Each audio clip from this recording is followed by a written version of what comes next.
ছেলের বিয়ের আলাপে রহমান প্রথমবার ওই বাড়িতে আসেন, কিন্তু হবু পুত্রবধূকে গর্ভবতী জেনে তিনি চমকে ওঠেন। আসলে রিয়া তার কাপড়ের নিচে একটা বালিশ লুকিয়ে রেখেছিল। সে রহমানকে জানায় তার পেটের বাচ্চাটার কেবল একজন বাবা দরকার। বড় বোন মিতার এই মিথ্যায় সায় দেওয়া ছাড়া আর কোনো উপায় ছিল না। সে দাবি করে তার ছোট বোন বিয়ের উপযুক্ত নয়। তাদের জঘন্য অভিনয় দেখে রহমান বলেন মেয়েটি গর্ভবতী হলেও তার আপত্তি নেই, কারণ চাচা হিসেবে তার উচিত দুই বোনের দায়িত্ব নেওয়া। পারিবারিক ব্যবসার খাতিরে রিয়া এই বিয়েতে রাজি হতে বাধ্য হয়। বড় বোন মিতা নিজে ছোট বোনকে বাসর ঘরে দিয়ে আসে। একই সময় রহমানও তার ছেলে সজলকে ঘরে পাঠায়, কিন্তু বিষক্রিয়ায় তার মাথা ঠিকমতো কাজ করছিল না। ফলে তারা দুজনেই ভুল ঘরে ঢুকে পড়ে। এক রাত পর রিয়া চোখ খুলে দেখে রহমান তার পাশে শুয়ে আছে। সে লাফিয়ে ওঠে এবং সুযোগ নেওয়ার জন্য তাকে দোষারোপ করে। এদিকে মিতা ঘুম থেকে উঠে বোঝে সে তার ছোট বোনের বাসর ঘরে আছে। সে মুহূর্তেই আতঙ্কিত হয়ে পড়ে। রিয়া কাঁদতে কাঁদতে বোনকে ডেকে সব ঘটনা খুলে বলে। দ্রুতই মিতা আর সজল সেখানে ছুটে আসে। বাবাকে রিয়ার সাথে একই ঘরে দেখে সজল সবার সামনে চিৎকার করে ওঠে, বাবা তুমি আমার বউ চুরি করেছো। এরপর তারা চারজন মিলে পরিস্থিতি নিয়ে আলোচনা করতে বসে। দুই পরিবারের ব্যবসার খাতিরে রহমান প্রস্তাব দেয়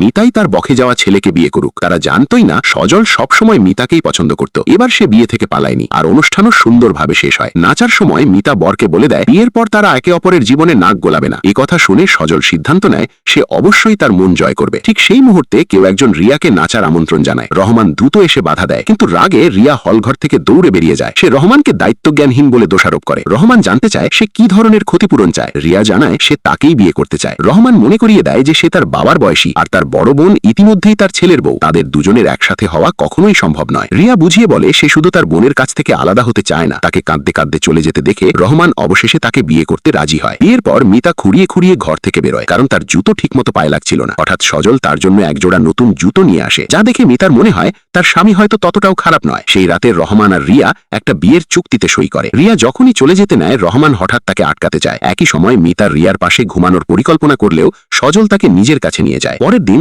আগের রাতে পাশে না থাকার জন্য মিতা রিয়ার কাছে ক্ষমা চায়। সে জানতই না রিয়া এখন তার শাশুড়ি হয়ে গেছে, আর নাম